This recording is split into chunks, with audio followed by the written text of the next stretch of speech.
तो बोरियत एक बहुत ही पावरफुल टूल है। हमें बोरियत से जुड़ना है। 10 मिनट, 15 मिनट, 20 मिनट सिर्फ बोर होके बैठ जाओ, आपका माइंड इतना क्रिएटिव हो जाएगा, आप कल्पना नहीं करेंगे। जब भी मैं मौन में गया हूँ, 3-4 दिन बाद मेरे इतना मुझे रोना आया।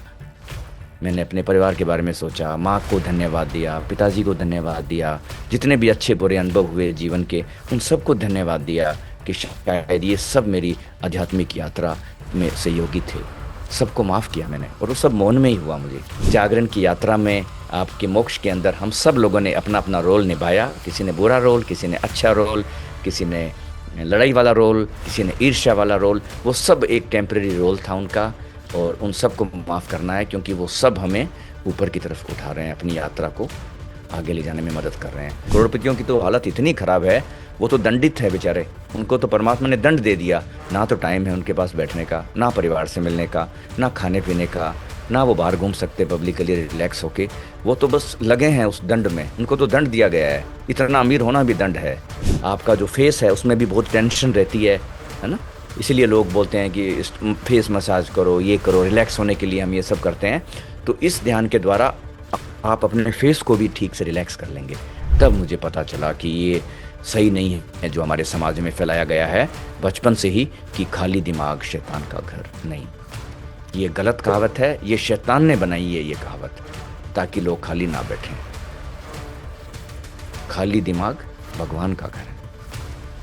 जितने खाली होंगे उतना ही हृदय से जुड़े होंगे। तो देखने में आपको ऐसा लगेगा।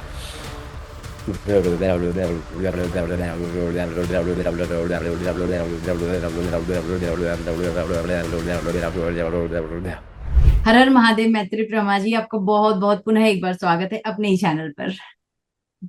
बहुत अच्छा लगता है जब मैं यहाँ आता हूँ, क्योंकि जो दिल की आवाज़ है वो दिल तक पहुँच जाती जी है जी ना। जी। दिल की आवाज़ दिल तक पहुँच जाती है। जो लोग दिल से जुड़े हुए हैं, जिनका हार्ट थोड़ा सा रिसेप्टिव है, ओपन है, तो ये मेरी हृदय की ऊर्जा उनके हृदय तक चली जाती है। और जो गाइडेंस उनको मिलनी है एक एपिसोड में, वो उनको मिल जाएगी, है जी ना। बिल्कुल बिल्कुल। तो पिछली बार जो हमने एपिसोड किया था वो हमने किया था तीर्थ यात्रा के ऊपर। जी जी। और मतलब तीर्थ यात्रा की वो जो रील थी जो मैंने डाली थी अपने इंस्टाग्राम पर भी और अपने यूट्यूब के शॉर्ट्स में भी, बिलीव कीजिए हम्म लगभग 46,000 लोगों ने उसको देखा और इतने पॉजिटिव कमेंट्स आए उस रील के ऊपर हम्म, कि जो भी आपने कहा है बिल्कुल सत्य है कि हम अगर जानवरों को इस तरीके से परेशान करके हम किसी भी यात्रा पर जाते हैं तो वो यात्रा सक्सेसफुल है ही नहीं। वो है ही यात्रा नहीं। है ही नहीं है। वो तो हम अपने एक और नए कर्म बंधन बनाने के लिए ईश्वर के दरबार जाते हैं। तो उन सब से मोटिवेट होकर मैंने सोचा चलो इस बार मैं भी एक छोटी सी तीर्थ यात्रा करके आती हूँ। तो वेरी मैं कल नाइस। जा रही हूँ बाबा नीम करौली के दर्शन करने के लिए, कैंची धाम हाँ। पहली बार जा रही हूँ। वाह। शायद बाबा ने बुलाया है, उनका आशीर्वाद है, तो अपने सब परिवार जा रही हूँ। ईश्वर हम सबको बस बाबा ऐसी अपनी कृपा में बनाए रखे, हमें दर्शन दें। और देखते हम्म, हैं क्या रहता है वहां का अनुभव कैंची धाम का। अभी तो कुछ कह नहीं सकती, आने के बिल्कुल। बाद और जरूर शेयर करूंगी। बिल्कुल शेयर करेंगे। और जब भी आप तीर्थ यात्रा का प्लान बनाते हैं, तो इतनी ज़्यादा आपको मदद मिलती है हर लेवल पे।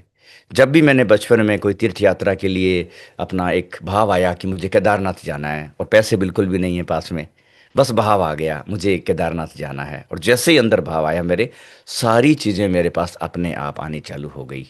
और मैं 2-2.5 साल पहले नीम करोली बाबा जी के आश्रम में गया हूँ। और इतनी चमत्कारी ढंग से वो यात्रा हुई। जैसे हम ट्रेन से उतरे काठगोदाम में, एक लड़का आ गया मोटर बाइक लेके, एकदम नई। बोलता है आपको किराए पे चाहिए ये बाइक, सुबह 5 बजे। मैंने कहा 5 बजे कौन सी दुकानें खुलती है, लेकिन वो आया, बाइक दे के चला गया। गए हम सीधा कैंची धाम। और कोई गेस्ट हाउस वगैरह कुछ बुक नहीं किया हमने, और हम चले गए। एक गेस्ट हाउस था वहाँ पर, और उस गेस्ट हाउस में गए, और एक बूढ़े से सज्जन निकले बाहर। उन्होंने बोला एक कमरा खाली है अभी। तो हमने वो कमरा ले लिया, सामान रखा, और जैसे ही पैसे देने आए, कम से कम 3-4 लोग हमारे सामने आ गए, और वो कमरा उनको चाहिए था। तो 1 मिनट भी अगर इधर से उधर हो गया होता तो वो कमरा हमें नहीं मिलता। और फिर बाद में मुझे पता चला कि जिस जगह पे हम लोग रुके रुके हुए हैं, वो जगह बहुत चमत्कारी है। वो गेस्ट हाउस ही ऐसा है कि उस गेस्ट हाउस के जो ओनर थे, वही सज्जन ऐसे थे जो नीम करोली बाबा को वो मंदिर स्थापना करने में उन्होंने मदद की। पूर्णानंद जी, पूर्णानंद तिवारी। तो उस गेस्ट हाउस का नाम है Sampurnanand guest house home stay. तो और उसके अंदर बाबा जी की कंबल भी लगी है, छोटा सा मंदिर भी है। तो जब भी कोई नीम करोली धाम की तरफ जाता है तो मैं उनको कहता हूँ एक भक्त की जगह पर जरूर जाके आना। जो भक्त है, जिन्होंने बाबा की इतनी मदद की आने में, उनको सारा वो पूरी कहानियां है उनकी यूट्यूब पर। तो उस कमरे में आप जरूर जाके आना। और इतना रहस्यमयी है वो सारा स्थान कि मंदिर पे बहुत ज़्यादा फोकस नहीं करना है हमें। हमें सिर्फ खुले मन से जाना है। अगर रास्ते में कोई भूखा आदमी मिल जाए आपको, तो गाड़ी रोक के उसको भोजन 150 रुपये उसको दे देना, क्योंकि पता नहीं किस रूप में बाबा कहाँ से क्या देख रहे हो, जो शायद भीड़ भाड़ और उसमें ना हो, है ना। बिल्कुल तो सत्य कहा आपने, बिल्कुल। क्योंकि ईश्वर ना जाने किस किस रूप में, किस भेष में हमारे सामने आ जाए। तो हर हम्म। व्यक्ति के अंदर हमें वही राम देखना है। जिस राम से हम बिल्कुल। मिलने उस मंदिर में जाते हैं, वो हर एक व्यक्ति के अंदर बिल्कुल। समाया है। बस देखने का हाँ। दृष्टिकोण होना चाहिए। मैं हम्म। जरूर जाऊंगी उस गेस्ट हाउस में। कोशिश रहेगी कि मैं बाबा हम्म। जी के वो जो मंदिर है और जो कंबल है उसके हाँ हाँ। मतलब बिल्कुल। दर्शन कर सकूं। और बहुत बहुत हाँ। धन्यवाद, आपने इस चीज को आज रखा, वरना मुझे इसके बारे में कुछ भी नॉलेज नहीं थी। हम्म। बस यही है कि देखो, ईश्वर का आदेश है, ईश्वर का बस। बुलावा है। देखते और हैं, क्योंकि मेरे बिल्कुल। हस्बैंड को थोड़ी टेंशन यही हो रही है कि गर्मी छुट्टियां चल रही हैं, बहुत भीड़ होगी, हाँ। पता नहीं कैसा होगा। मैंने कहा सब अच्छा ही होगा, ईश्वर ने बुलाया है तो सब अच्छा सब होगा। अच्छा होगा, और बिना किसी गोल के जाना है। जब भी हम तीर्थ यात्रा जाएं, हम कोई अपेक्षा लेके ना जाएं। और जो यात्रा है वो तीर्थ यात्रा है। तो हमें हमारे लक्ष्य तक पहुंचने की जल्दी नहीं करनी है कि बस मंदिर पहुंचा, दर्शन हुए, प्रसाद का डब्बा लिया घर और घर चले गए। नहीं, यात्रा में बहुत सारे भगवान मिलेंगे आपको रास्ते में। कोई भिखारी के रूप में, कोई गाय के रूप में खड़ा है उधर, कोई कैसे भी करके। तो पूरी यात्रा को ही एक तीर्थ यात्रा की तरह से लेना है, और गोल के ऊपर फोकस नहीं करना है। क्योंकि जब भी हम गोल पे फोकस करते हैं तो हम एग्रेसिव हो जाते हैं। तो तभी मंदिरों में इतनी भीड़ भाग है, सिर्फ भगवान के दर्शन करने के लिए, कि मंदिर में कपाट के पास पहुंचना ही है, सबको हाथ लगाना ही है मूर्ति को, सबको नंदी के कान में कुछ बोलना ही है। लेकिन अब देखेंगे कि भगवान तो बाहर एक कप चाय पी रहे हैं कहीं शांति से। तो उनके पास बैठो, किसी को बिस्किट खिला दो, किसी को थोड़ा सा खाना खिला दो, और पूरा अपने आप को ऐसे खुलेपन से जाना है। और अपने घर से ही आपकी तीर्थ यात्रा चालू हो जाएगी। जैसे ही आप छोड़ेंगे दिल्ली को, यात्रा चालू हो गई, वो ऊर्जा आपके साथ चल रही है और आपको वो लेके जा रही है। तो उस तरीके से हमें, जो पाथ है आपका रास्ता जो है, वही आपकी मंजिल है ना। तो बहुत ऐसे सुंदर, आप बहुत जाना। ही सुंदर शब्दों में आपने कहा। इसीलिए जो मेरे इस भक्ति प्रभा परिवार के जो लोग हैं ना, वो आपके फैन हैं। हम्म। कई लोगों का मैसेज आता है जब भी आपका पॉडकास्ट आता है कि इन्हें बार बार लेकर आइए। इनकी आवाज में एक अजीब सी कशिश है, हमें बहुत अच्छा लगता है इन्हें सुनना, इनके ध्यान करना हमें बहुत अच्छा लगता है। तो चलिए शुरू करते हैं आज का सफर। और बिल्कुल एक बार बिल्कुल आपको करें। याद हो, हमने मौन के ऊपर काफी पहले बात की थी, और हाँ। मौन एक्चुअली सबसे पावरफुल टूल है ईश्वर से कनेक्ट होने का। और हम्म। आपने बताया था कि आपने अपनी लाइफ में 2 बार मौन का प्रयोग अपने जीवन में किया है, 21-21 दिन बिल्कुल। तक। तो हाँ। एक बार का तो प्रयोग जो था, उसका अनुभव तो आपने साझा किया था, और मैं चाहूंगी कि हम्म। पुनः आप एक बार फिर से हमारे साथ वही अनुभव साझा करें, जिन्होंने वो एपिसोड ना देखा हो और वो मौन की जी। शक्ति को आजमाना चाहते हैं अपने जीवन में। तो आज समझ हाँ। पाएंगे कि किस तरीके से मौन हमें उस ईश्वर तक लेकर जाने का सबसे पहला जो है स्टेप बनता हम्म। है, पावरफुल स्टेप। हाँ, ये थोड़ा सा विरोधाभास है कि मौन के बारे में मुझे बोलना होगा, लेकिन ये सिर्फ एक इशारा है, एक इंगित है कि शायद मेरे शब्द लोगों को प्रेरणा दें कि वो अपने जीवन में थोड़ा मौन उतारें। क्योंकि जब हम बोलते हैं तो हम दूसरे से जुड़ने लगते हैं, है ना। लेकिन जब हम मौन होते हैं तो हम अपने आप से जुड़ने लगते हैं, और हमारे भीतर ही परमात्मा का वास है। तो आपने ठीक बोला कि जब हम मौन होते हैं तो हम परमात्मा से जुड़ने लगते हैं, क्योंकि परमात्मा का वास हमारे भीतर है। और जब हम चुप हो जाते हैं, कोलाहल से दूर हट जाते हैं। इसीलिए तो आपने सोनम जी नोट किया होगा कि कभी कभी सब साधकों को ये भाव आता है कि यार ये संसार में क्या रखा है, मैं सब छोड़ छाड़ के जंगलों में चली जाऊं, मैं पहाड़ के ऊपर चली जाऊं, मैं किसी गुफा में चली जाऊं, मैं 2 जोड़ी कपड़े लेके चली जाऊं, मैं सब पीछे छोड़ दूं। ये भाव सबके अंदर आता है साधकों में ना। एक पॉइंट आता है कि मैं, मुझे कुछ नहीं चाहिए यहाँ से, मुझे बस चले जाना है, मुझे अकेले होना है एक्चुअली। तो जो मौन है आपको अपने अकेलेपन से जोड़ेगा, और वो अकेलापन पवित्र है, अपने भीतर से की तरफ आपको ले जाएगा वो। तो हमें बाहर से तो कुछ नहीं छोड़ना है, परिवार सब चलता रहेगा संसार। लेकिन हम जल में कमल की तरह से हो सकते हैं मौन के द्वारा। जैसे ही आपकी ऊर्जा घनीभूत होगी मौन के द्वारा, चुप्पी से, आपके का जो ऊर्जा का स्तर है, लेवल है, कॉन्शियसनेस या चेतना कहें, वो ऊपर की ओर उठनी चालू हो जाएगी।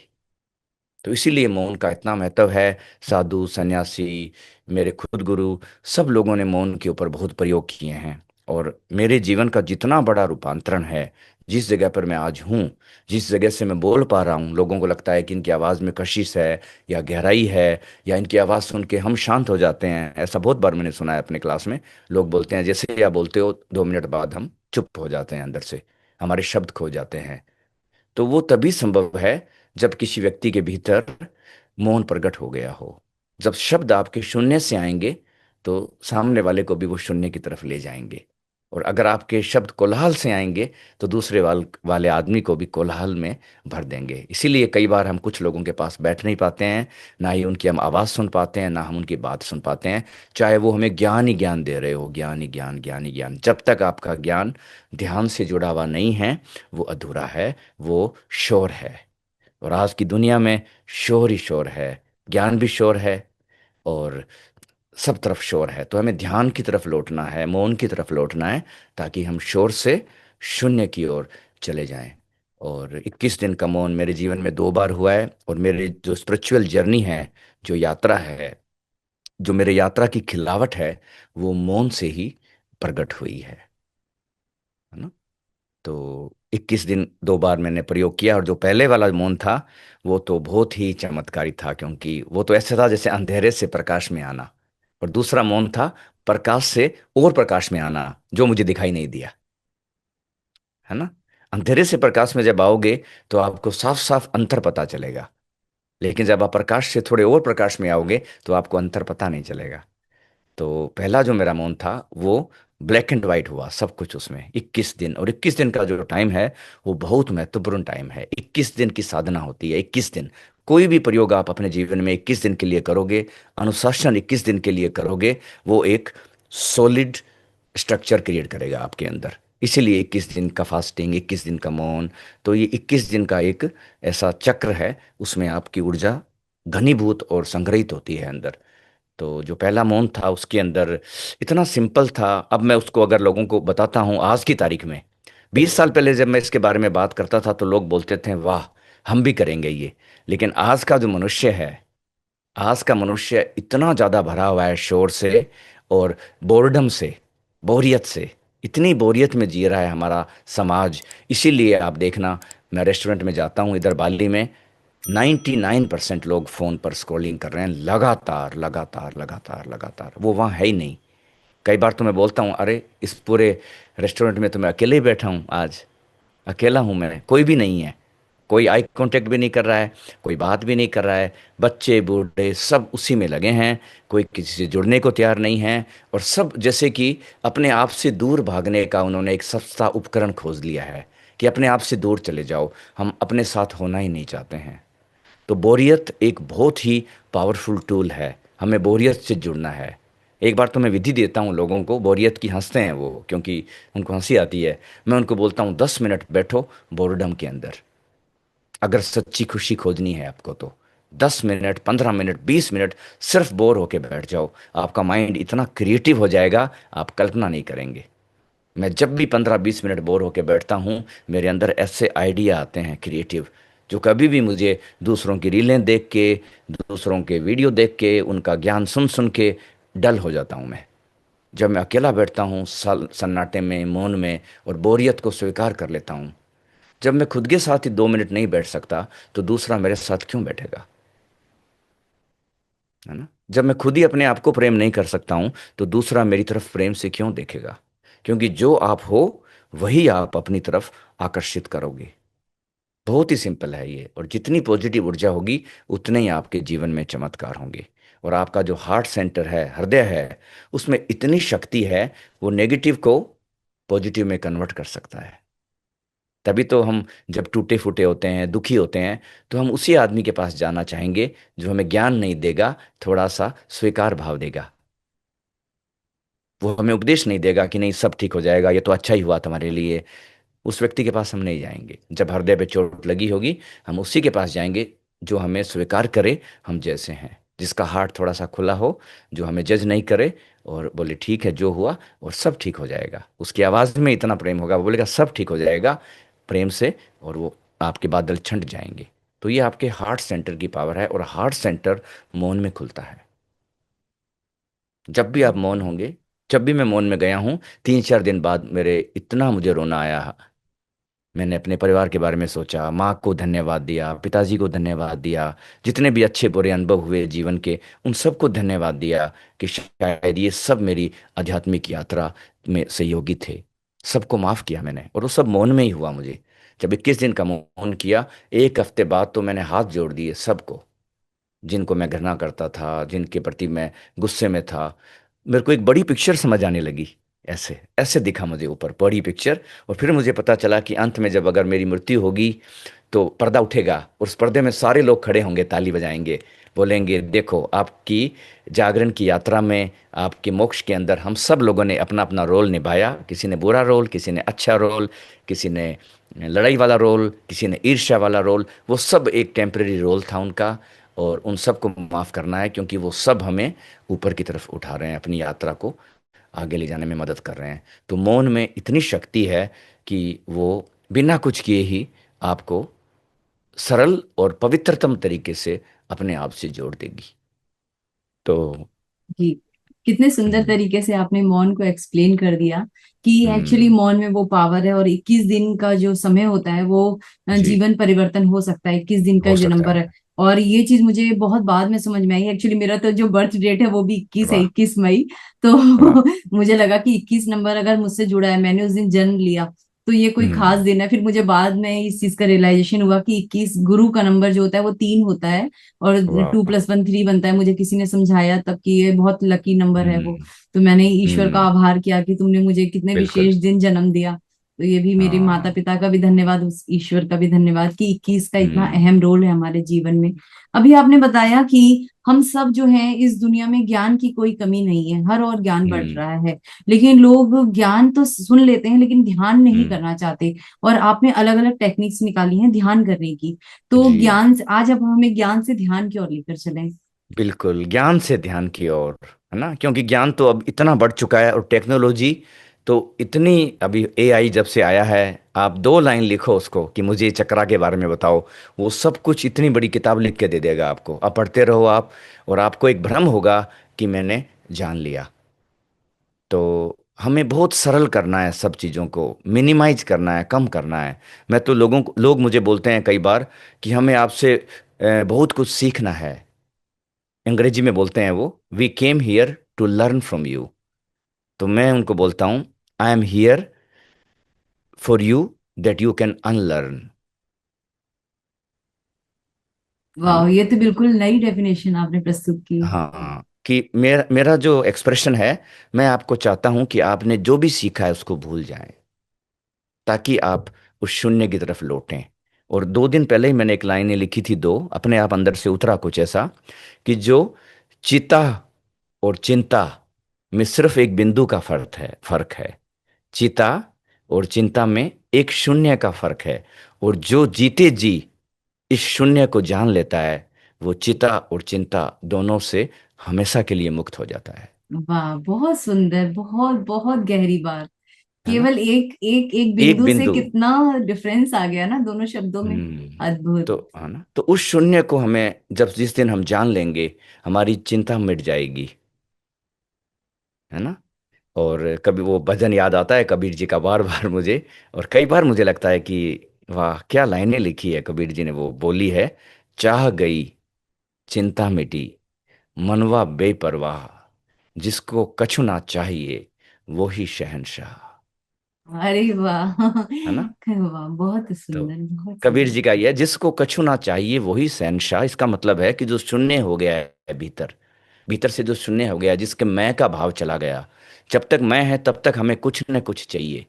यात्रा भी उसी में है, तीर्थ यात्रा भी उसी में है, भगवान भी उसी में है, भक्त भी उसी में है, कुंडलिनी जागरण भी उसी में है, थर्ड आई भी उसी में है। सारी एक मैं की यात्रा चल रही है। हो सकता है वो आध्यात्मिक मैं की यात्रा हो, लेकिन एक समय आएगा जिसको कछु ना चाहिए वो ही शहंशाह। बस आंखों से आंसू झरेंगे, चुपचाप बैठे हो आप आंख बंद करके मौन में। और कुछ नहीं चाहिए परमात्मा, तूने इतना दिया है जब से मैं पैदा हुआ हूँ, और जब मेरी आखिरी सांस छूटेगी तब तक अगर मैं धन्यवाद भी देना चाहूँ तो मेरे पास वो नहीं है, क्योंकि एक क्षण में आपने मुझे इतनी चीजें दे दी ला ला के।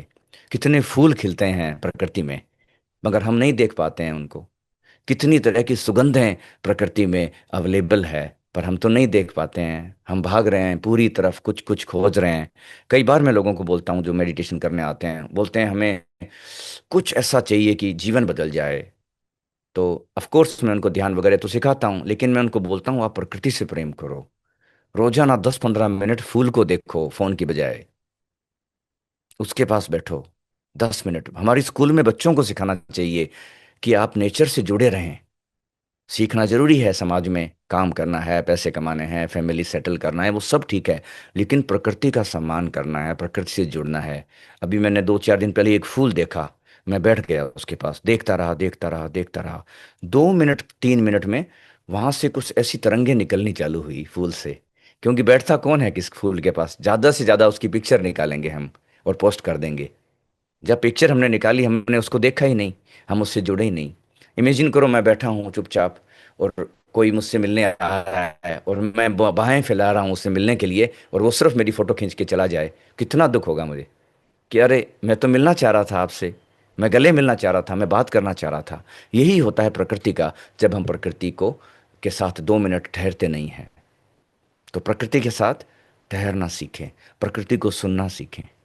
प्रकृति में इतनी आवाजें आ रही है जो कि शहरों में नहीं है। शहरों में आपको नहीं सुनाई देगी, लेकिन अब जब जा रहे हैं हिमालय की तरफ, केदारनाथ जा रहे हैं, किसी चाय की दुकान पर आप बैठें और अगर आप सन्नाटा सुने वहां पर, अगर कोलाहल ना हो, तो थोड़ा समय वहीं रुकें, भीड़ से दूर, शोर से दूर, और उस सन्नाटे को सुने। एक कप चाय पूरा अपना शांति से मौन में पिए, अपना फोन वोन साइड में रखते हैं, क्योंकि ये सब तो चलता ही रहेगा। तो प्रकृति से जुड़ें, शून्य से जुड़ें, शांति से जुड़ें। और वही ध्यान सिखाता है कि हम खाली होते जाएं। खाली होना है अपनी वासनाओं से और इच्छाओं से, डिजायर से। जितनी ज़्यादा डिजायर्स होगी हमारे अंदर, उतना ही हम परमात्मा से दूर होंगे, है ना। उतना ही हम अनुग्रह से दूर होंगे, ग्रेटिट्यूड से दूर होंगे। ग्रेटिट्यूड फ्रीक्वेंसी है डिजायरलेसनेस की, एक्चुअली तो। जब आपके पास डिजायर कम से कम होगी, तब आप ग्रेटिट्यूड के में आपके हाथ उठेंगे, आपका कप फुल हो जाएगा। जैसे ही कप फुल होगा, आप धन्यवाद देना चालू कर दोगे परमात्मा को, है ना। तो हमें ध्यान से अहोभाव की तरफ, ज्ञान से ध्यान और ध्यान से अहोभाव, है ना, तब जाके हमारी प्रार्थना पूरी होगी। कितनी सुंदर आज आपने बात बोली कि हम एक फूल के पास जाते हैं और फोटो खींच के चले जाते हैं। हमने उस फूल को कभी महसूस करने की देखा ही नहीं हमने, कभी कोशिश ही नहीं की ना। अगर कभी नहीं हम की उस हमने। फूल को गौर से देखें ना, तो एक्चुअली उस फूल के अंदर जो सुगंध है वो समझ में आती है, उसकी सुंदरता हमारे आंखों में, हमारे आत्मा में उतरने लगती है। मैं तो एकदम ये ठीक बोला हमेशा आपने। कहती हूँ कि जितना सुंदर परमात्मा है, उससे कहीं ज्यादा सुंदर हमारी माँ प्रकृति है। क्योंकि कहते प्रकृति हैं है। ना, स्त्री हमेशा पुरुष से सुंदर होती है, ऐसे कहते हैं लोग। हाँ तो मैंने हाँ। इस चीज का अनुभव किया कि परमात्मा तो जो परम प्रकाश है, उसका तो, उसकी सुंदरता का तो कोई बखान नहीं है। इस पूरे, मेरे शब्द कम पड़ जाएं इस ब्रह्मांड के, वो इतना सुंदर है। लेकिन जब उसकी तुलना करूं अपनी माँ से, यानी माँ प्रकृति से, तो लगता है जी। कि मुझे शायद मैं बायस्ड हो जाऊंगी। एक स्त्री होने के नाते मैं पहले माँ प्रकृति को गले लगाऊंगी, क्योंकि वो इतनी बिल्कुल कोमल, इतनी प्रेम से भरपूर, इतनी सुंदर, इतनी सुगंधित है ना, कि मेरे को मतलब मेरी दो माएँ हैं, एक माँ प्रकृति और एक माँ पृथ्वी। ये दोनों माँओं से मुझे इतना इतना अटैचमेंट है कि जब भी मैं कहती हूँ मैं इस सृष्टि से जब भी जाऊं, तो ये दोनों माएँ और मेरे पिता, परम पिता जो परम प्रकाश हैं, ये तीनों मुझे बिल्कुल। ऐसे स्वागत करें मेरा, ऐसा मेरे मतलब हाँ मुझे बाहों में भर लें बिल्कुल। कि जैसे कितने जन्मों के बाद मैं उनसे मिली हूँ। मिलती हूँ बिल्कुल। शरीर के रूप में, लेकिन हाँ उस रूप में मिलूं जिस रूप में वो एक्चुअल में है। बिल्कुल। और प्रकृति जो है, बाहर की प्रकृति जो है, बाहर की प्रकृति, वो आपकी अपनी प्रकृति की याद दिलाती है आपकी। क्योंकि आप भी प्रकृति से आते हैं, है ना। तो बाहर का जो नेचर है वो अब इतना सुंदर और इतना शांत है। आपका नेचर भी इतना ही सुंदर और इतना ही शांत है, लेकिन हम अपने नेचर को भूल गए, बाहर की प्रकृति को भूल गए, और हम वासनाओं की नकली दौड़ में बस दौड़ रहे हैं। मैं कितनी बार बोलता हूँ कि सब लोग दौड़ रहे हैं, इसका मतलब ये नहीं है कि आपको भी दौड़ना है। आप ठहर सकते हैं, आप रुक सकते हैं, और रुके हुए लोगों को देखें। जो रुक चुका है उसको देखें एक बार, भगवान बुद्ध, गुरु नानक, भगवान कृष्ण, भगवान शिव, रमन महर्षि, मेहर बाबा रुके हुए हैं सब। उनके एक इतना ओज और इतना पूरा, वो परमात्मा के ही पुत्र हैं वो रुकने पे ही पता चलेगा हमें। और प्रकृति में आप बैठें, प्रकृति को सुने एक बार। बेस्ट साउंड हीलिंग चल रही है, बेस्ट साउंड हीलिंग हो रही है। अभी मैं 2 दिन पहले अपनी बालकनी में बैठा था यहाँ पर रात को चुपचाप अंधेरे में, और जुगनू आए दो। अब मैं सोच ही नहीं पा रहा हूं कि ये क्या है। माइंड ने बोला जुगनू, पुराना जो कंडीशनिंग है वो बोलती है जुगनू। मैंने वो शब्द हटा दिया। मैंने कहा बस इसको एक ऐसे देखो, एक चमत्कार हवा में तैर रहा है। 2 जुगनू ऐसे उड़ रहे हैं, आगे पीछे उड़ते उड़ते उड़ते उड़ते, और ऐसे ऐसे कर रहे हैं वो, जैसे तारा कोई जमीन पे आ गया हो। और अब कितना समय हो गया है, कितने लोगों ने जुगनू भी नहीं देखे, तितलियां भी नहीं देखी, फूल भी नहीं देख पा रहे हैं, घास भी नहीं, आकाश भी नहीं देख पा रहे हैं। अब कुछ लोग शिकायत करेंगे कि हम तो दिल्ली में रहते हैं, अब कैसे देखें जुगनू। आकाश देखें, बाहर चले जाएं, थोड़ा सा कभी कभी बाहर जाएं, शांति में आकाश को देखें। फ्री है आकाश, कोई आपको थेरेपी के पैसे नहीं लेगा आकाश, कि भाई मैं चार्ज कर दूंगा तुम्हें, शांति तुम्हें दूंगा तो। फ्री है वो सब, आकाश अस्तित्व पूरा फ्री है, लुटाने को तैयार है। लेकिन हमारे दरवाजे बंद पड़े हैं। हम फोकस हो गए हैं कि इस रूप में ऐसे ऐसे होगा, तो फिर ये ऐसा होगा। तो हमें जब भी समय मिले प्रकृति के पास बैठना है और मौन होके बैठना है। फोटो वोटो बाद में खींच लेना आप 1 घंटे बाद, लेकिन पहले डायरेक्ट मिलें उससे, क्योंकि प्रकृति को अच्छा लगेगा और माँ अपने आशीर्वाद आपको लौटाएगी। आप अगर अपनी माँ से मिलने जाओ और पूरे टाइम आप फोन पे ही रहोगे, कितना दुख होगा उसको। वो खुद बोलेगी बेटी इसको एक बार रख दे, बैठ मेरे से गले मिल, मैं तुझसे पूछने आई हूं तू कैसी है। तब आपका हार्ट खुलेगा, आंखें भर आएगी। सेम प्रकृति के साथ हमें करना है। गंगा नदी के पास जाएं, हिमालय में जाएं, किसी बड़े पेड़ के पास बैठें, चुप होके बैठें। आपके पास अगर कोई चुप होके बैठेगा और आपने आपको समझने की, जानने की कोशिश करेगा, आप उसको एकदम प्रेम लुटा दोगे, दोस्ती लुटाओगे, उस पर करुणा लुटाओगे। सेम चीज हमें प्रकृति के पास जाके करनी है। चाहे वो पत्थर हो, पहाड़ हो, नदी हो, सूरज हो, चंद्रमा हो, तारे हो। थोड़ी देर के लिए रुकें, अपनी दौड़ से रुकें, थोड़ी देर के लिए रुक जाएं। है ना, दौड़ दौड़ कर कहाँ पहुंचना है, अंत तो पता ही है आपको। सब लोगों को याद रखना है, हमारा अंत राख की ढेरी। सत्य, बिल्कुल हमारा सत्य, जो बिल्कुल। अंत है वो है राख की ढेरी। कितना भी बचाओ, कितना भी मेकअप करो, कितना भी जिम में जाके मसल बनाओ, कितने भी घंटियां कुछ भी करो, अंत में राख का ढेर दिखाई देगा एक, जो बस उड़ गया हवा के झोंके के साथ बस। तो क्यों नहीं, बिल्कुल। जब तक हम राख में मिलें, हम जिए ठीक से। और ऐसा नहीं है कि जीने के लिए आपको बहुत पैसा इकट्ठा करके कुछ करोड़पति बनना है तभी। करोड़पतियों की तो हालत इतनी खराब है, वो तो दंडित है बेचारे। उनको तो परमात्मा ने दंड दे दिया। ना तो टाइम है उनके पास बैठने का, ना परिवार से मिलने का, ना खाने पीने का, ना वो बाहर घूम सकते पब्लिकली रिलैक्स होके। वो तो बस लगे हैं उस दंड में, उनको तो दंड दिया गया है। इतना अमीर होना भी दंड है कि आप जीवन को जी ना पाओ। आप कम से कम अपना खाना तो बना सकते हो प्रेम से, बच्चे के लिए कुछ टाइम है आपके पास, एक भाव है। फिर तो सब पार्सल आ रहा है बाहर से, सब कुछ हो रहा है, कुछ कर रहा है कोई किसी के लिए। तो हमें अपने जीवन का ठीक से उपयोग करना है, जीना है ध्यान से, प्रेम से और प्रार्थना से। है ना। जी, कितनी सुंदर आपने बात बोली। और आपने जुगनू का नाम लिया तो मुझे मेरा बचपन याद आ गया, जब मैं छोटी हाँ। थी। क्योंकि मैं उड़ीसा से हूँ और वहां बहुत हरियाली होती थी जब मैं छोटी जी। थी। तो मतलब हम, हम्म। मेरा जो घर था उसकी चारों ओर इतनी हरियाली थी, मतलब मैं तो ऐसा लगता है कि इसलिए मुझे शायद माँ प्रकृति से इतना प्रेम है, क्योंकि जब आंखें खुली तो हम्म। मतलब जो पाँव के नीचे जमीन थी वो कच्ची जमीन थी।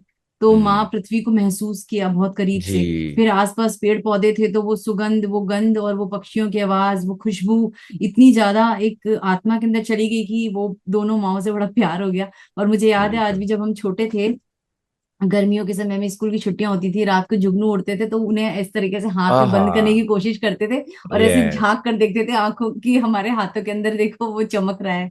तो मतलब वो बचपन की बातें याद आ गई। अब ना जुगनू रहे, ना वो प्रकृति हाँ। रही पहली जैसी, ना वो पृथ्वी रही ना पहले जैसे, ना हम वो बचपन वाले बच्चे रहे। हम समय के साथ हम्म। बढ़ गए, सब कुछ बढ़ गया, सब कुछ खत्म हम्म। होता जा रहा है ना, एक लेकिन विनाश की ओर बढ़ रहा है। हाँ बिल्कुल, लेकिन हमें अंदर का जो हमारा बच्चा है उसको हमेशा जीवित रखना है, हमेशा जीवित रखना है ना।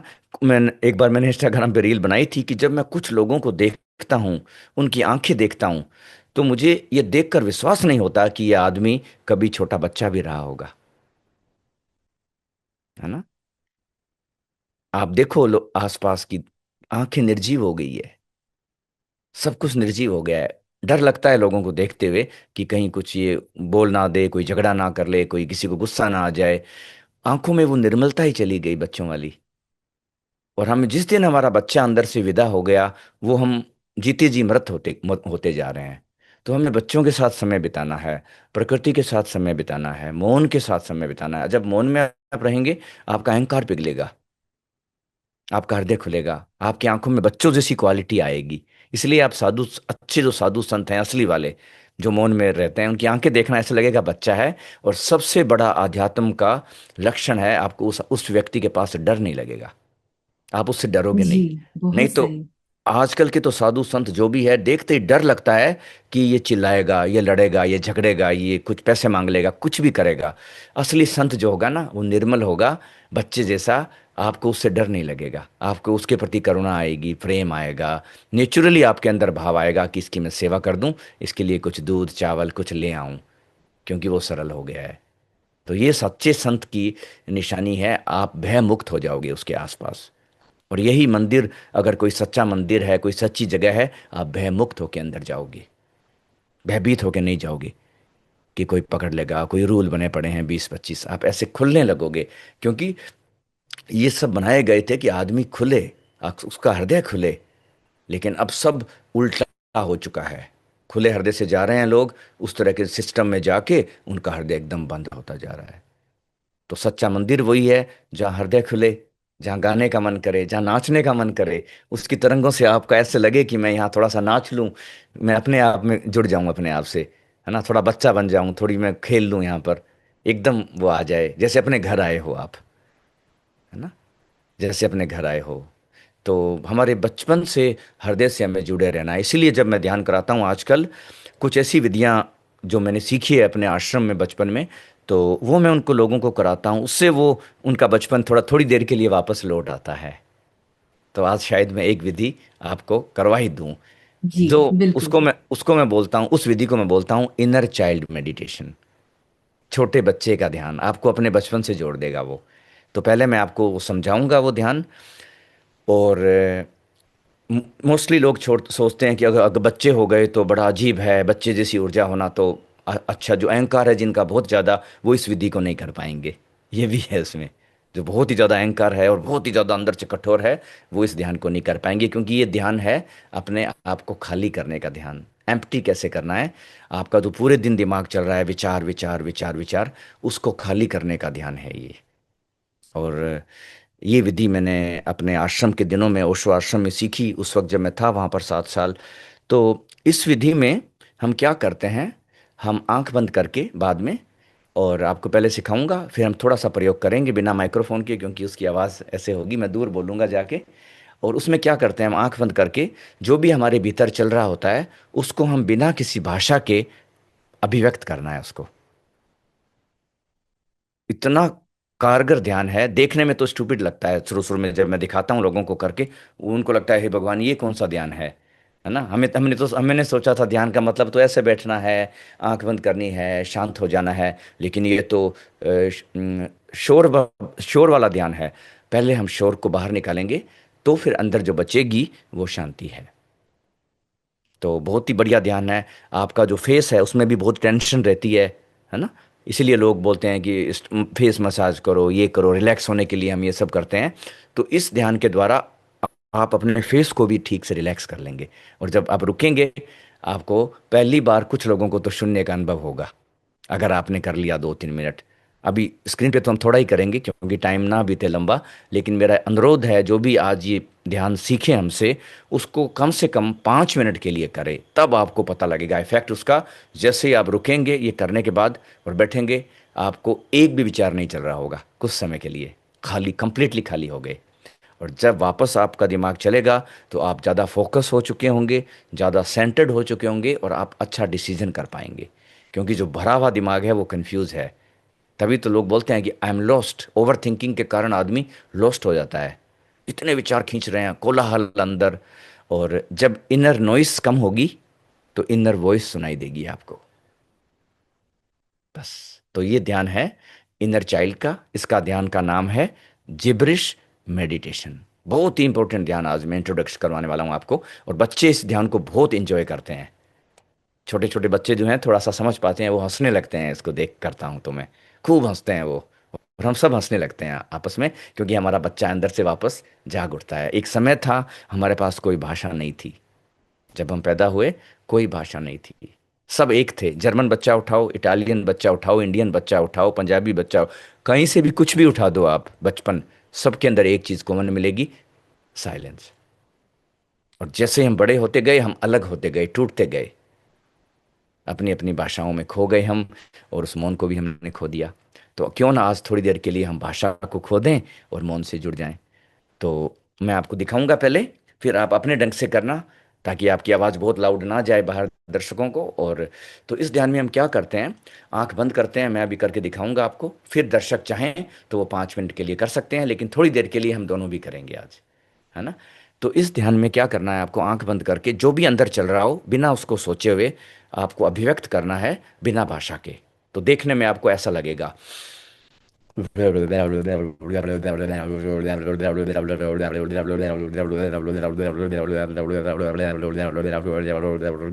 इसको फेंक देना है बाहर। हंसी आ रही है मुझे भी, आपको भी आएगी कि अरे वाह ये क्या हो रहा है, लेकिन इतना फायदेमंद ध्यान है सोनम जी, आप विश्वास नहीं करोगे। ओवर थिंकिंग स्टॉप कर देगा आपकी। तो वॉल्यूम हम थोड़ा कम कर लेंगे ताकि लोगों को डिस्टर्ब ना हो जो देख रहे हैं सुन रहे हैं। और इस तरह के प्रयोग से आप देखेंगे कि जब आप रुकेंगे एकदम सन्नाटा होगा भीतर थोड़ी देर के लिए।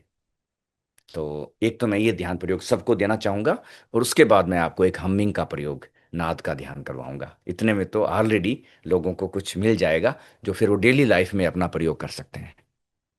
तो जिब्रिश मेडिटेशन आज करेंगे हम। और थोड़ा थोड़ा झिझक होगी शुरू शुरू में क्योंकि नया है ना, लेकिन बाद में आप देखना, थोड़ी देर के बाद जब आप रुकोगे आपको भीतर एक शांति की होगी। तो हम आंख बंद करेंगे अभी दोनों लोग, बिना लोगों की परवाह किए, बिना कैमरे की परवाह किए, बिना समाज की परवाह किए, हम अपना एक्सप्रेस कर देंगे जो भी अंदर चल रहा है, बिना सोचे समझे। जैसे कि हम अपना घर साफ कर रहे हैं, झाड़ू लगा रहे हैं, सारा कचरा बाहर फेंक रहे हैं। तो एक दो गहरी सांस लें आप मेरे साथ।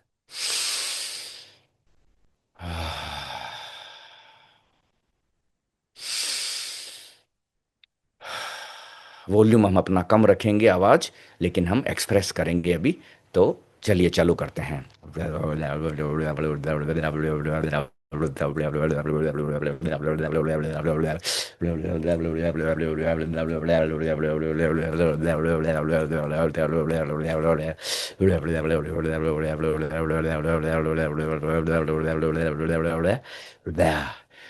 ओके, रोक दीजिए।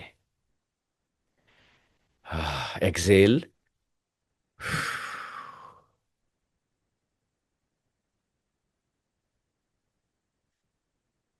और धीरे से आप अपनी आंख खोलिए, लेट गो, छोड़ते जाएं सारा शोर बाहर।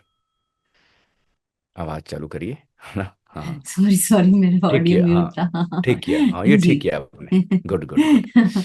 तो सब भरा हल्का हुआ सा था, कुछ, कर दिया। अरे ये चलता ही जाता है, ये हम करते थे एक एक घंटा, सोनम जी, 1 घंटा। 1 घंटे बाद ऐसे बैठते थे जैसे भगवान बुद्ध हो गए हैं सभी के सभी। हिलाओ डुलाओ, पूछो आपका नाम क्या है, हटाओ, मुझे कुछ किसी से बात नहीं करनी, सीधा अंदर डुबकी लगती थी। तो ये एक चमत्कारी विधि मैंने आज शेयर की है, पता नहीं कितने लोग इसको समझ पाएंगे और प्रयोग कर पाएंगे, लेकिन अगर आप प्रयोग करते हैं तो प्लीज़ सोनम जी को बताइए। और एक दिन हम सेशन रखेंगे इसी का, और हम लाइव करेंगे आपके ग्रुप में, उसमें ना जो आपका मेडिटेशन वाला ग्रुप है उसमें मैं आऊँगा। सब हम 30 मिनट तक करेंगे। और जब हम ये ध्यान करते हैं, जब मैं ग्रुप में इसको टीच करता हूँ, इतना हंसते हैं लोग, हंसी छूट जाती है अंदर से, संभलता ही नहीं है उनसे, बोल ही नहीं पाते हैं, वो हंसते ही जाते हैं, हंसते ही जाते हैं, लौटने लगते हैं फर्श पे। और वैसे जब मैं लाफिंग मेडिटेशन लीड करता हूँ तो वो नहीं हंसते हैं, गंभीर हो जाते हैं, ये हम नहीं हंसेंगे, नहीं हमसे नहीं हो रहा है ये। लेकिन मैं उनको बोलता हूँ आप जिब्रिश करो और माइंड को थोड़ा एम्प्टी करो, तब वो इतना हंसते हैं, और फिर उनकी आंखें चमकती है, छोटे छोटे बच्चे निकल आए बाहर उनके अंदर से। और वही हमें चाहिए, इनोसेंस, प्योरिटी, हार्ट। और वो छोटे बच्चे में, और हमारे अंदर वो बच्चा है, उस बच्चे को कभी भी हमें भूलना नहीं है, उसको ऊर्जा देनी है, हंसना है, नाचना है। अभी मैं नाचने पे इतना प्रयोग कर रहा हूँ कि नाचो, जब भी उदास हो जाओ नाचो, जब भी डिप्रेशन जैसी फीलिंग आ रही हो, नाचो, कमरा बंद करो, लगाओ दो तीन ट्रैक जो आपको ठीक लगे। कोई परफॉर्मेंस नहीं करनी है, किसी के लिए नहीं नाच रहे हो आप, अपनी ऊर्जा को रिलीज कर रहे हो।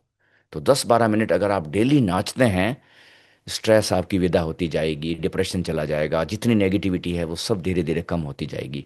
तो नाचने को ध्यान बनाना है। और इसीलिए इंडिया में भगवान शिव का एक नाम नटराज भी है।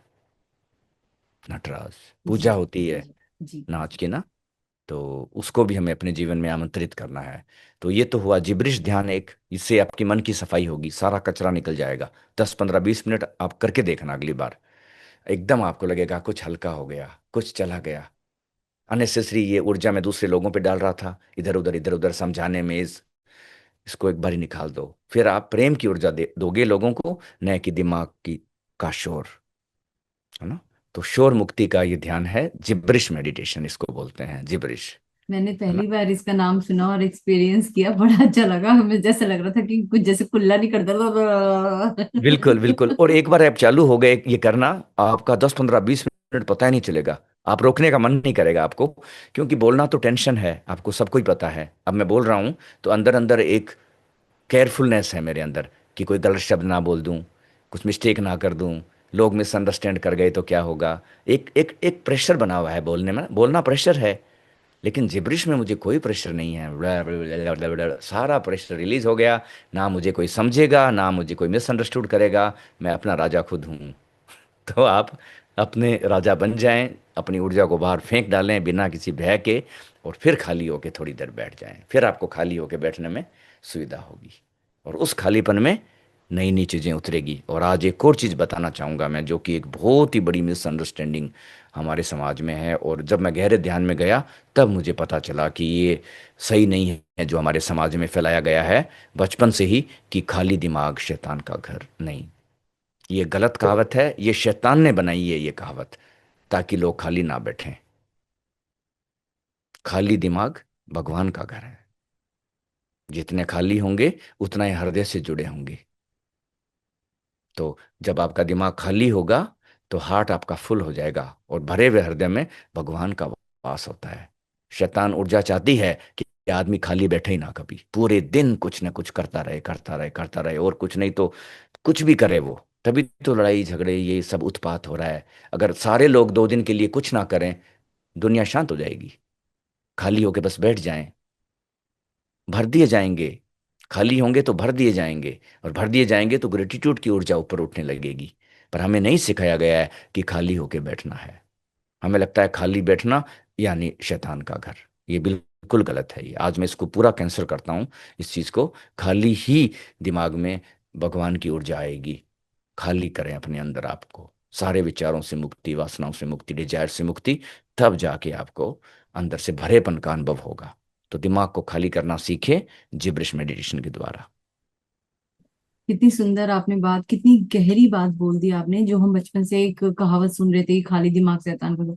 और मैं हम्म, भी यही मानती थी कि शैतान का घर, क्योंकि खाली बैठेंगे तो कुछ ना कुछ उत्पात आएगा दिमाग में और आप करने लगोगे। लेकिन हम्म। एक्चुअली बात ये है कि खाली दिमाग ईश्वर का घर। बहुत ईश्वर का गहरी घर, बात, बहुत खाली गहरी। दिमाग में ईश्वर का वास होगा। खाली हो गए आप, भर दिए जाओगे। समाज ने हमें करना सिखाया है, पूरे टाइम करो करो करो करो करो। जितने आइडिया आए हैं लोगों को, आइंस्टीन को जो आइडिया आया, जितने वैज्ञानिकों को मैंने उसके बारे में सुना है, कि वो तभी आए जब वो कुछ नहीं कर रहे थे, खाली बैठे थे। आज जो लाइट हम यूज कर रहे हैं वो एम्प्टीनेस से क्या में आइडिया आया है उनको। वो खाली बैठे थे, बस वो आइडिया आ गया उनको। जब सेब गिरा तब न्यूटन को पता चला, अरे ये तो गुरुत्वाकर्षण का नियम है। वो सिर्फ खाली बैठे थे। और आज की सोसाइटी में खाली बैठना भूल गए हम। दिमाग में कचरा डाले जा रहे हैं, मोबाइल से इतनी ज़्यादा इंफॉर्मेशन कलेक्ट कर ली है कि नए आविष्कार होने बंद हो जाएंगे। लोगों की क्रिएटिविटी मर चुकी है, क्योंकि भर लिया है उन्होंने। ये भरा दिमाग शैतान का घर है। ये मोबाइल जो शैतानी चीज़ें डाल रहा है दिमाग में लगातार, लोग शैतान हुए घूम रहे हैं। प्रेम करुणा तो गायब हो चुकी है ना। तो खाली दिमाग शैतान का घर। बुद्धिस्ट मोनेस्ट्रियों में कुछ ऐसे ध्यान के प्रयोग होते हैं जो इतने गहरे हैं, मैं उसकी प्रैक्टिस लोगों को कराऊंगा आने वाले टाइम में, जब लोग एकदम थक चुके होंगे, टेक्नोलॉजी से भर चुके होंगे, और बोल रहे होंगे कि कुछ करो कि हम खाली हो सकें। तो एक तो मैं उनको ये ध्यान कराऊंगा, जिब्रिश वाला, बोलने वाला, उससे खाली हो जाओ। दूसरा, कभी कभी 2 मिनट 5 मिनट खाली दीवार के सामने बैठो, खालीपन को देखो, एम्प्टी वॉल, सफेद दीवार, 2 मिनट उसको देखते रहो, उसको निहारो बस। आपको धीरे धीरे शांत कर देगा। क्योंकि जब स्क्रीन को हम देखते हैं, स्टिमुलेशन हो जाता है, उत्तेजित हो जाते हैं, और एक काल्पनिक खुशी का एहसास होता है जो कि रियल नहीं है। तो जब हम कभी कभी ऐसे बोरियत में बैठेंगे, खाली होके दीवार की तरफ, आकाश की तरफ, बिना कुछ किए, शुरुआत में पहले आपको बोरडम होगी। और ये बोरडम बहुत जरूरी है। आज के बच्चों को देखो आप, 2 मिनट बोर नहीं हो सकते। 2 मिनट, मम्मी मुझे बोरियत हो रही है, जल्दी से कुछ दे दो मुझे, जल्दी से भर दो मुझे। और कुछ नहीं तो पूरे दिन बैकग्राउंड टीवी चलता ही रहता है लोगों का, कोई देख नहीं रहा है उसको, पर वो लगातार चल रहा है बैकग्राउंड में। देख रहे हो तो समझ भी आया कि भाई मुझे तो मेरा सीरियल देखना है, तो देखो पूरा। सीरियल भी चल रहा है, इधर मोबाइल भी चल रहा है हाथ में, इधर कुछ बात भी हो रही है। तो कितना हमने अपने आप को भर लिया है। तो इस भरे हुए में आदमी तो उदास होगा, डिप्रेस होगा, पीड़ित होगा और संताप में चला जाएगा। तो खाली बैठना सीखें। बहुत सुंदर तरीके से आज आपकी हर बार की वीडियो कुछ एक नया मैसेज तो लेकर आती है। आपने कहा था चलते चलते आप हमिंग मेडिटेशन करवाएंगे, तो आज आज हमिंग मेडिटेशन, बिल्कुल प्लीज। हमिंग मेडिटेशन कराएंगे। तो हमिंग जो है ना, हमिंग को हिंदी में हम क्या बोलेंगे, गुंजार, भवरे की गुंजार, हाँ भंवरे हाँ। की गुंजार, ये मेरा फेवरेट ध्यान है लोगों के लिए। इसमें ना तो आपको कुछ बहुत सीखना है, ना कुछ कल्पना करनी है, आपको सिर्फ उस गुंजार में डूबना है। और ये इतना छोटा ध्यान कराने वाला हूँ, इसको मैंने इतना शॉर्ट वर्जन में बनाया है ताकि कोई ये ना कह सके मुझे कल की मेरे पास टाइम नहीं है। मोस्टली यही लोग बोलते हैं, मेरे पास टाइम ही नहीं है, मैं तो बिजी हूँ। पर 2 मिनट आपको अपनी शांति को टाइम देना होगा। 23 घंटे अशांति को दे दो आप टाइम, 1 घंटा तो दो शांति को कम से कम। क्योंकि जिस जगह पर आप अपना ध्यान डालोगे, वो वहां पर आपको ग्रो करने लगेगी वो चीज। तो शांति को आपको 5 मिनट ध्यान देना है। तो जो नाद ध्यान है, हमिंग ध्यान है, भंवरे की गुंजार का ध्यान है, उसमें आपको क्या करना है पहले मैं आपको बताऊंगा, फिर हम करेंगे आज 7 बार। 7 बार, 7 चक्कर के लिए, है ना, ऐसे है वो। तो उसमें क्या करते हैं, हम गहरी सांस लेते हैं अंदर, और फिर मुंह बंद से ही हम भंवरे की गुंजार करते हैं। हम्म।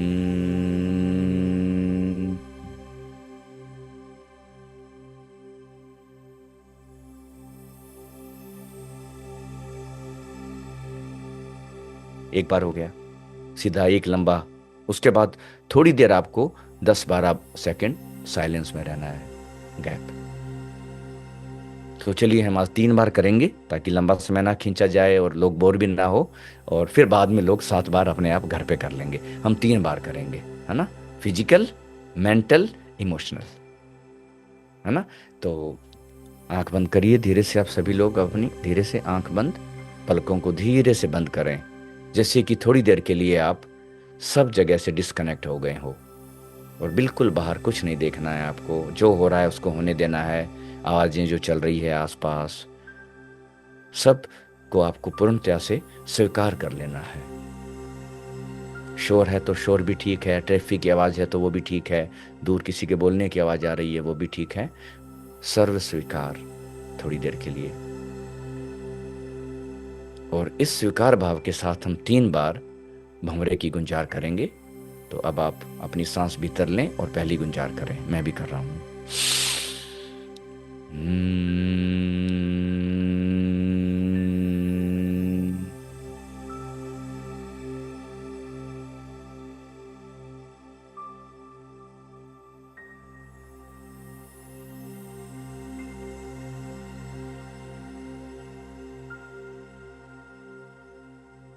मौन को सुने,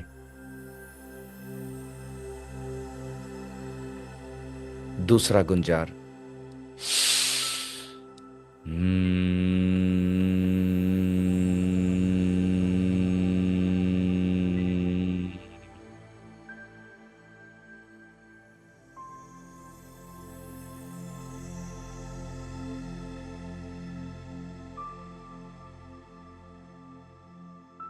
मौन को महसूस करें।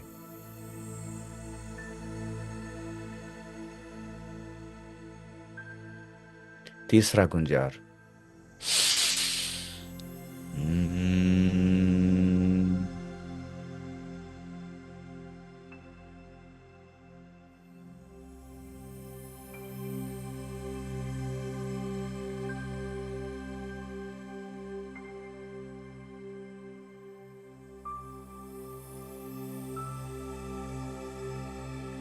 मौन में डूब जाएं।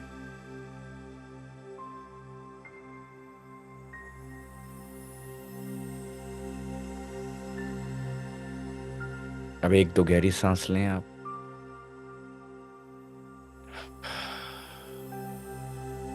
और धीरे से अपनी आंखों को खोल लें। हम्म, बहुत शांत महसूस हो रहा है। अब इसके बाद हम ज्यादा कुछ नहीं कहेंगे, बस आज के इस बिल्कुल। एपिसोड का अंत करेंगे। दिल हाँ, से आपका आभार, बहुत आभार। बहुत। और ओम शांति, शांति, शांति। है ना? Thank you.